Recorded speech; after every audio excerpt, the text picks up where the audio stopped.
Vážení diváci, vítajte pri ďalšom pokračovaní našej relácie Slováci v NHL. Naším dnešným partnerom do diskusie je Milan Jurčina, hokejista Washingtonu Capital. Milan v NHL odohral zatiaľ 5 sezón, počas ktorých odohral 268 zápasov, dal 14 gólov a zaznamenal 46 bodov. V NHL si začínal v týme Boston Bruins. Aká bola cesta zo Slovenska na farmu a potom z farmy do prvého mužstva?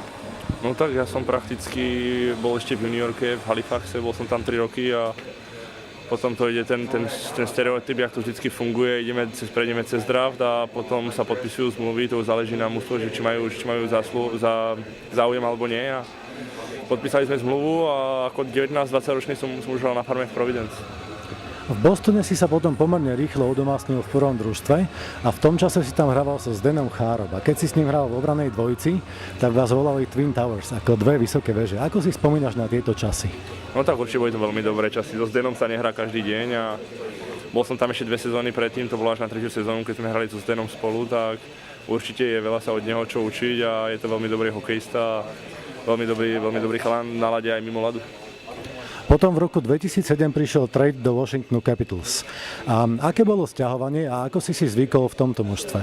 No tak určite som si zvykol veľmi rýchlo. Boli tu chalani, s ktorými som hral v Providence, Sean Morrison a bolo to veľmi mladé mužstvo, ktoré sa omladzovalo a chceli to rebuilding, tak určite to bolo veľmi ľahké sa zabudovať do toho mužstva. Vo Washingtone, ale v súčasnosti aj v celej NHL je najväčšia hviezda Alex Ovečkin. Ako ho hodnotíš ako spoluhráča? Všetky médiá, všetky kamery sa na neho otáčajú, tak musí sa len k tomu prispôsobovať, ale či na ľade, či v šatni, je to taký istý chalan ako každý druhý. Patríš teraz k základným kameňom obrany svojho družstva Washingtonu a chcem sa ťa opýtať, hráš veľmi fyzicky, s vysokým nasadením. Akým spôsobom sa dlhodobo udržuješ v kondícii?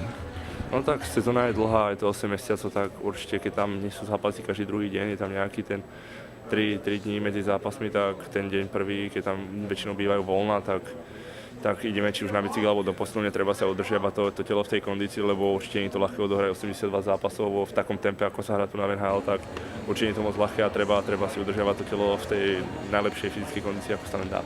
Popíš nám, ako vyzerá deň hokejistu NHL v prípade, že je večer zápas. No tak je to klasika, vždycky máme budíčky na hoteli okolo 9:04 na 10, 10:15 nám ide autobus na štadión a máme rozkorčľovanie, keď sme vonka, máme rozkorčľovanie 10:30, keď hráme domáci zápas, tak na štadióne sú pre nás prichystané jedlá, keď sme tu tak máme tiež na hoteli nachystané jedlo, kde sa spáť na 2 hodinky a o 7 to všetko vypukne, takže také 3 hodiny pred zápasom sme už na štadióne. Kto bol vždy tvojim hokejovým vzorom? Tak ja, hokejový vzor, keď som bol ešte na Slovensku, tak veľmi sa mi páčil Ľubo Sekeráš.